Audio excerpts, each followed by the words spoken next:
My name is Antonio Alvarez. My friends back in the Philippines used to call me Ton. I'm 54 years old, a former Marine, and now a trucker in Texas. On the night of January 11th, I died. Not in a hospital, not in the arms of anyone. I died alone in the cab of my truck parked behind the Shell gas station off I-40 in Amarillo. The wind that night was cruel, cutting through steel, through jackets, through memories. I remember the flickering neon sign above the station. It buzzed like a tired prayer, one that no one was answering. I'd been ignoring the pain in my chest for days. I thought it was just acid reflux, too much bad coffee, the stress of deadlines, silence, and missing Maya, my daughter. She had messaged me that morning, excited about acing her exam. She's in vet school, in the US, interning in Dallas. I told her I was proud. I told her to keep going. She told me, "Daddy, please take care." I told her I always do. But that was a lie. The pain got worse that evening. A pressure behind my ribs like hot iron, slowly twisting inward. Still, I pushed through it, like I always did. I leaned back in the seat, cracked leather pressing into my spine, and I closed my eyes. That's when I heard it. The wind howling louder, like it knew something I didn't. My fingers tingled, my breath grew shallow. Then everything stopped. My heart, my lungs, my thoughts. I was still, but something inside me wasn't. I remember opening my eyes, but not from my body. I was looking at myself, slumped over the wheel, mouth slightly open. My Marine Corps shirt stained with sweat. I didn't panic, I didn't scream. I should have, but all I felt was peace and confusion. How was I looking at myself? Was this death or was I dreaming? The truck cab began to fade like fog rolling off a dark mountain. I felt something pull me softly, but with force. And then, warmth. Not fire, not heat, but warmth that filled me from within. It felt alive. I wasn't scared anymore. I was aware, more aware than ever before. The air felt like velvet. Time had no weight. Then came the thoughts I couldn't silence. Is this it? Am I about to be judged? I thought about all the times I prayed, alone on highways at 2 a.m., my voice barely audible over the hum of diesel engines. I wasn't religious, not anymore, but I believed, somewhere in me. I had always believed, and now something or someone was about to answer. I had no idea what was coming next. I didn't know that my death would be the beginning of something far more terrifying and far more beautiful. I was about to meet him. The one I had prayed to in whispers. The one I had ignored in my pride. The one I never thought I'd actually see. And he would show me what was coming, not just for me, but for the whole world, for the Philippines, for America, for the church. I didn't know it yet, but I was being called into something eternal, something I couldn't unsee. The line between this world and the next had already been crossed. And faith was the only thing left that could carry me through. It was supposed to be a routine patrol, the sun scorching the dirt roads as we moved in formation, boots crunching on gravel rifles, trained on our eyes scanning the darkness. I remembered the way the air felt heavy, as if it were holding its breath, the way the kids peeked from behind rusted doors, their eyes telling me something I still didn't understand, the radio blasting out updates, but underneath it all was a silence I couldn't escape. Then a sound like the sky was torn apart, a flash of lightning engulfing everything, heat pressure, the ground rising to meet me, and then nothing, no pain, no fear. Not even darkness, just nothing. I thought it felt like I was falling, but it wasn't. I felt weightless. And then I saw everything. I saw my body on the ground, blood swirling, pooling around the edges of my vest. My brothers screaming for a doctor, one of them screaming my name, while another scanned the rooftops for the next shot. I saw chaos. I saw fear in their eyes, but I felt nothing. Instead, there was a silence deeper than any silence I had ever known. No bells, no screams, no gunshots, just silence that surrounded me like a blanket. Not breathing, but I was alive, more alive than ever. The colors were sharper, the sounds clearer. I saw the doctor's trembling hands trying to stop the bleeding. I saw the dust rising with each of their hurried footsteps, and I realized I was looking at my own death. I wasn't afraid, I wasn't angry, I wasn't even sad. I felt like I was standing on the edge of something vast, something infinite, and it was calling to me not with words, but with a pull so deep that I felt like my soul was remembering where it came from. I felt myself flying higher. The battlefield was shrinking below me. The cries were fading into whispers. The fear and pain were still on the ground. While I rose above them, I felt light free, untouched by the chaos that had defined my life. And then the light appeared. Not a blinding light, but a light that seemed to see me, to know me. It didn't burn, it didn't demand, it simply surrounded me with warmth and a sense of being seen in a way I had never been seen before. Like every burden I had ever carried melted away in that moment. Every mistake, every regret, every fear melted away as I drew closer to that light. For a moment, I thought that this was the moment I was about to disappear into whatever came next. But there was no fear. There was only peace. A peace deeper than the noise of the world, deeper than the violence I had lived through, deeper than the anger I had used to keep myself alive. I hovered between who I had been and who I was becoming, and in that stillness I realized that I was not alone. Not alone. Not alone.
At first, I thought it was just a light, but as I got closer, I realized it was more than that. It was a living presence, intelligent, holy, but not distant, as if the light itself had a heartbeat. And somehow that heartbeat knew my name. It wrapped around me, pulling me in like a wave I couldn't resist. And for the first time in my life, I didn't want to resist. I let go of every instinct that told me to be in control, to be on guard, and I allowed myself to be pulled into that warmth. Then I saw him not as a man in a robe, not as pictures from Sunday school that I had never believed in, but as the light within the power of the light, within the peace that was Jesus. I knew it. Before a word was spoken, it was like something inside my soul stood still, recognizing my Creator. even though my mind tried to deny what was right before my eyes. His presence was stronger than any force I had ever felt in combat, yet gentle, not pushing me down, but lifting me up even as every part of me felt broken under the weight of his gaze. He didn't look at me with disappointment, anger, or judgment. He looked at me with eyes that seemed to see through every layer of me, every memory, every secret, every sin. And those eyes still looked at me with compassion that broke down every wall I built to keep myself safe. I remembered every moment. I mocked him every time I ignored the gentle voice telling me to stop before I destroyed another part of myself, every time I chose the violence of anger and pride over the gentle pull of grace. And in that moment, standing before him, I knew I was seen but not rejected. I wanted to speak but couldn't speak. My lips trembled, but no words came out because what could I say to the one who knew every reason behind every choice I had ever made, to the one who saw every dark corner of my heart and still stood before me with a love too great to be contained in the word love? I tried to look away, but I couldn't. His eyes held me tight like a hug I didn't know I needed, and in that silence I heard him. Gabriel, you fought for your country. Now let me show you what it means to fight for the kingdom. His words weren't loud, but they filled every corner of me like thunder rumbling through my soul. Not trembling with fear, but with the truth, so clear I couldn't deny it. I felt it ignite something in me that I had buried under years of pretending I didn't need, saving, pretending I didn't care, pretending I was strong enough on my own. You are never alone, even when you think no one is watching, even when you choose the darkness. I was there, and I never stopped loving you.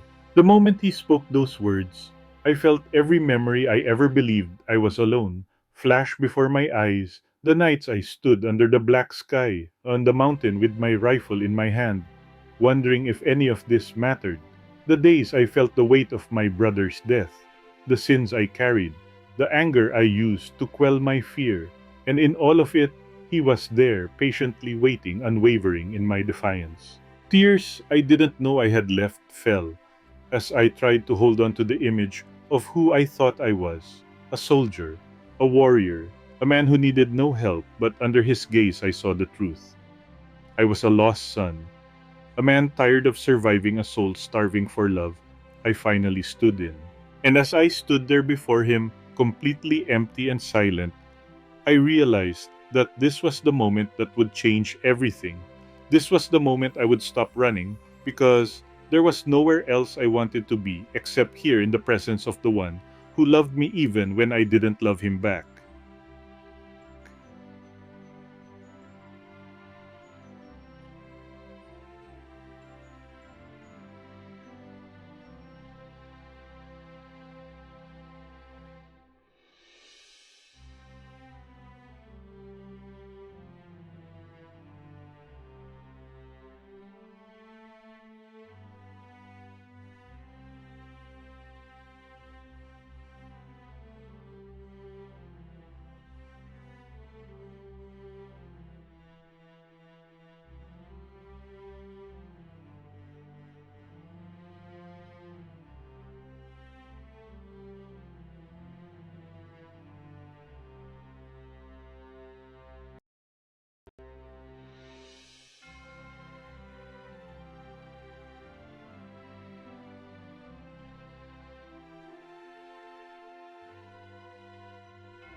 As I stood there completely shattered by the presence of Jesus, the world I had known began to fade. The sound of the gun, the taste of metal in the air, the weight of the rifle fading like smoke until all that was left was the weight of his gaze and the silence between us. I thought this was the end. I would stay in this peaceful place forever. But then something changed, and the light around us began to move like the air itself opened up. And suddenly I found myself standing on a place that looked like a battlefield, but not made of dirt, blood, and ruined buildings, but made of something deeper, made of spirit. All around me I saw people of all ages, all colors, all languages, some in rags, some in armor made of light, some on their knees, tears streaming down their faces, others standing with their hands raised high, and I saw the shadows of demons screaming as they tried to cling to the edges of people's lives.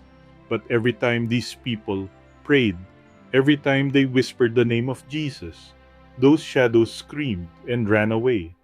And I realized I was witnessing a war more real than any I had ever been.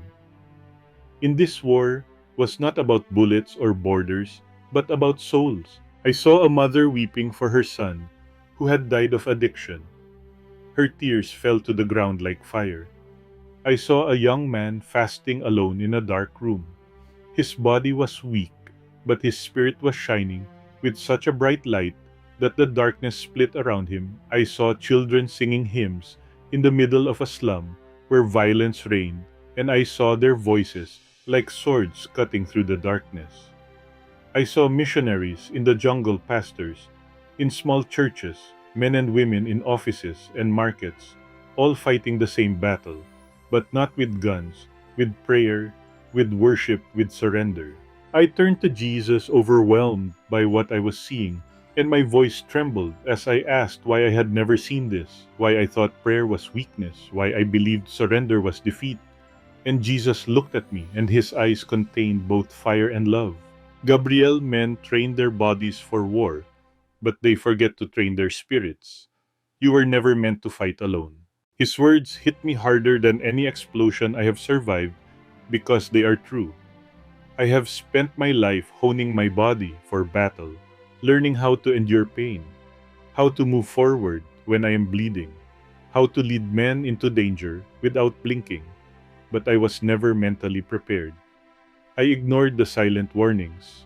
I pushed aside the moments when I felt compelled to kneel in prayer to surrender, because I thought real men didn't need help. I thought real men didn't kneel. But in that moment, I saw how wrong I was. Jesus showed me more battles, not with enemies I could see, but with temptations, addiction, anger, pride. He showed me men who were brave on the outside but bleeding on the inside. Soldiers who survived wars but were dying on the inside from wounds no one could see. I saw darkness not fearing our strength but fearing our surrender to Him. I saw prayer not as a ritual but as a weapon. I saw fasting not as punishment but as power. I saw that worship is not weakness but war. And then Jesus turned to me again, and in his hand was something that I cannot fully describe. It was like a sword, but it was made of light and fire and truth.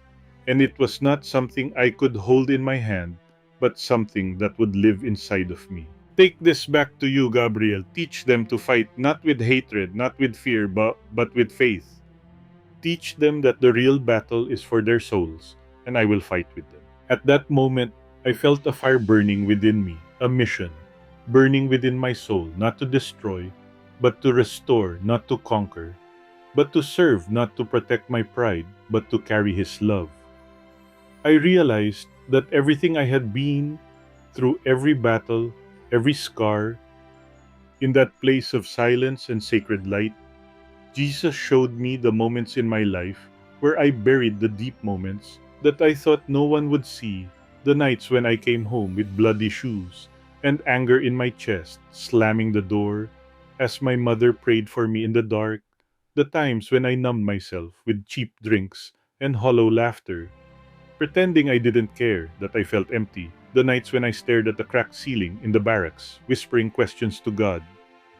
I claimed that I didn't believe in praying for peace, but was too proud to admit that I was praying. I saw how I looked into the eyes of strangers in the slums of Manila, saw their hunger, saw their pain, and turned away because it was easier to feel nothing than to feel helpless. Each memory comes alive not as a judgment but as a window. I am inside them again, feeling the tightness in my chest, the bitterness that keeps me alive, the fear I hide behind, a stare and a constant trigger finger. But this time I am not alone. Jesus is there in each memory. I see him standing in the corner of the hospital hallways, in the alleys where I almost lost my life in the silence of the moments after the gunshots. When the silence becomes too heavy to bear, and I realize that he has never left me even once, even when I cursed his name, even when I mocked him, even when I used his silence as an excuse to harden my heart. Gabriel, you were loved. Even when you were angry, you were seen when you hid. I never turned my back on you. His voice was soft, but it broke me deeper than any bullet or explosion I had survived. Because it was true, I had spent my whole life trying to prove that I was strong, trying to show that I didn't need anyone. Not my family, not my brothers, not God. I thought that strength was silence. I thought that love was weakness. I thought that needing help was failure.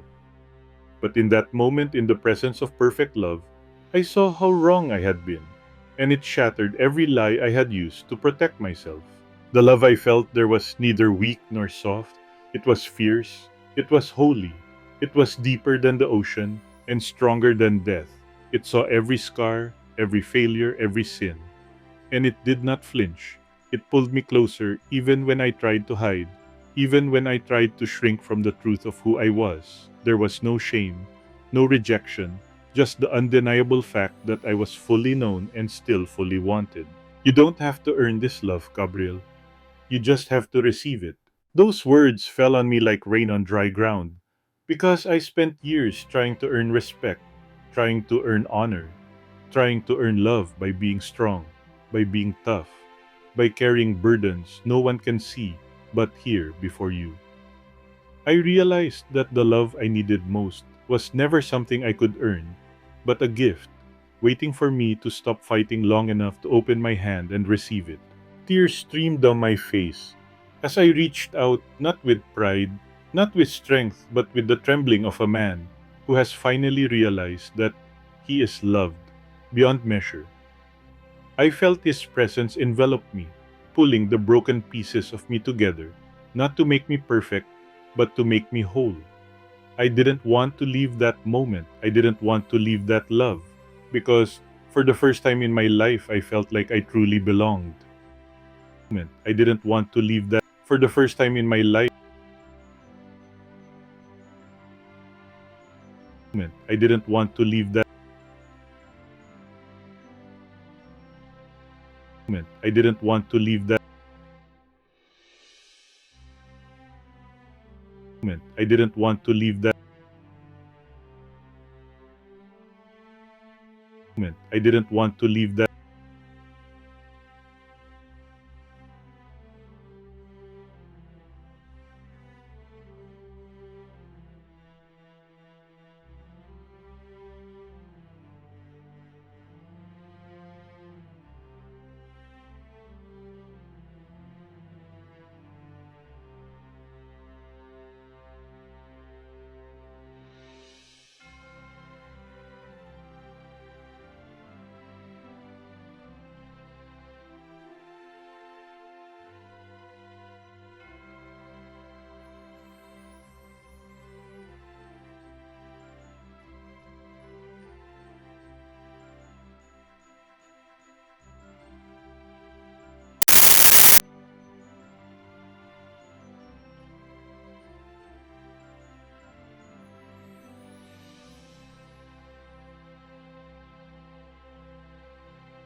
I didn't want to leave that place.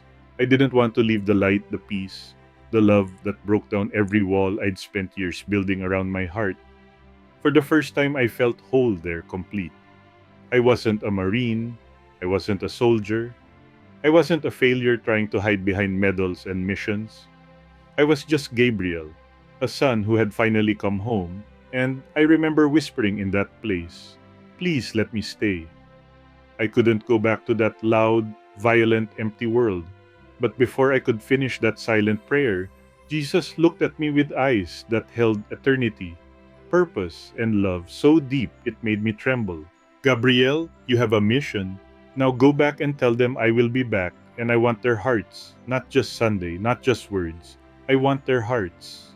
And in a moment, the light pulled away like the tide returning to the sea. The warmth faded. The peace shattered as I felt the weight crash back into my spirit. The alarms and screams rang out around me like an explosion. I gasped, as if there was fire in my lungs. My chest convulsed. I felt pain screaming through every nerve in my body as I opened my eyes to the bright fluorescent lights and the smell of antiseptic and blood. I was back. I was alive. Hands pressed into my wounds. People shouted, "He was awake! He was awake!" I tried to speak, but only a hoarse moan escaped my lips. The pain was real. The confusion was real. But underneath it all, burning brighter than the pain, was the memory of where I had just been. I could still feel his presence in my soul, like a heartbeat in my chest. I could still hear his words echoing, telling them I wanted their hearts. Days turned into weeks. In that hospital bed, tubes in my arms, bandages on my chest. Every breath was a battle. Every step was like walking through fire. The doctor said it was a miracle. I survived that. I should focus on my recovery, that I should rest, but I couldn't rest because every time I closed my eyes, I saw the light, I saw people praying, I saw the faces of people fighting a silent battle in their souls. I saw the love in Jesus' eyes. And I knew that I didn't come back just to live. I came back to live differently. I began to read the Bible. They brought me an old copy with a cracked spine and handwritten notes in the margins. I opened it and felt it come alive as each breathing word spoke directly to me, verses I had heard as a child, but now ignored like water in the desert. I couldn't get enough of it because I read until tears blurred the pages, and I found myself whispering prayers, not because I was told to, but because my soul could no longer be silent. I prayed for the first time in years, not the desperate cry of a soldier for survival, but the quiet surrender of a son. I prayed for my brothers still lost in the darkness. I prayed for mothers praying for their children. I prayed for addicts, broken people, angry people, people who felt as alone as I did. And in those prayers, I felt closer to Jesus than I had ever felt in my life. When I was strong enough to walk, I went to a small church that was nothing fancy, no big screens or smoke machines, just a simple wooden cross and people who really believed. I sat in the back, clutching my Bible and shaking as I realized what I needed to do when the pastor called them forward. I didn't hesitate. I stood up and walked down that aisle with tears streaming down my face and knelt down. I whispered a simple prayer. "I surrender. I am yours. I don't want to live without you." They baptized me a week later, and when I went into that water, it wasn't just a tradition, it was a burial of the man I had once been a source of pride, violence, bitterness, and emptiness. I left it all in that water, and when I emerged, I felt the weight lifted from my shoulders. I was no longer the Gabriel I was. I was born again, not to be perfect, but to live out the purpose that Jesus had given me. The Marines taught me how to fight, but Jesus taught me why. I fight not for survival, not for pride, but for souls, for the love of the kingdom that never falls. And from that day forward, I knew my life would never be the same. I thought that was the end of the story, that being baptized, reading the Word of God, and praying with tears on my face would be the last chapter. But I was wrong. It was just the beginning. Because when Jesus gives you a mission, He doesn't let you forget it, not for a minute. Every morning, when I wake up, I hear His words echoing in my soul, telling them that I will be back. And I want their hearts. And I know that I can't go back to my old life. I can't sink into comfort or let the noise of this world drown out what I saw. because I witnessed the battle that most people ignore, the battle for souls, the battle for our hearts. Every time I look around, I see it. I see it in the faces of young people who are scrolling through their screens for hours, chasing likes while feeling empty. I see it in the faces of fathers who sit for hours on their way home too tired to look their children in the eyes. I see it in the faces of mothers who cry silently over broken families, in teenagers who are struggling with anxiety and depression, in men who are numbing themselves with alcohol lust or anger pretending they don't care, but are dead inside.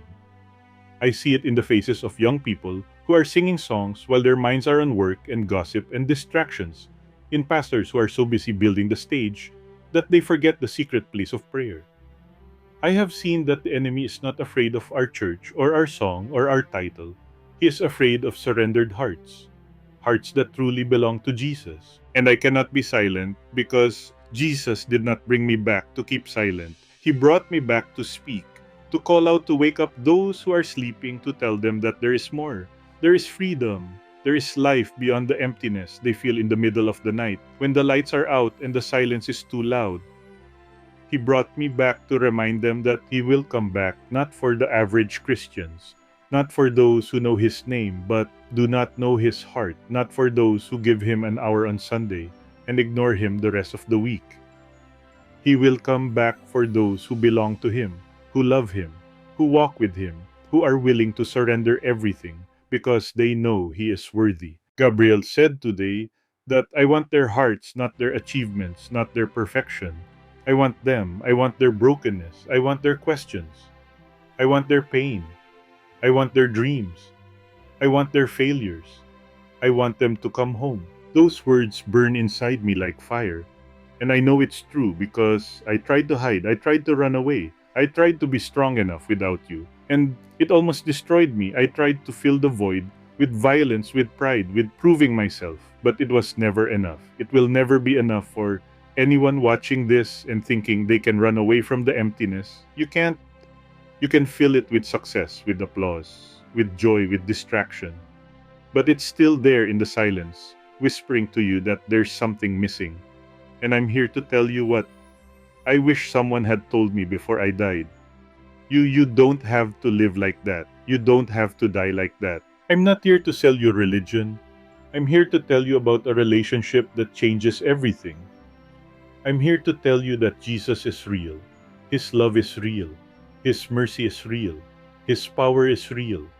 He sees you right now wherever you are. He sees every secret, every hiding place, every moment. You feel invisible. Every tear you wipe away alone. Every scream you swallow every night. You wonder if your life matters. He sees it all and He still wants you.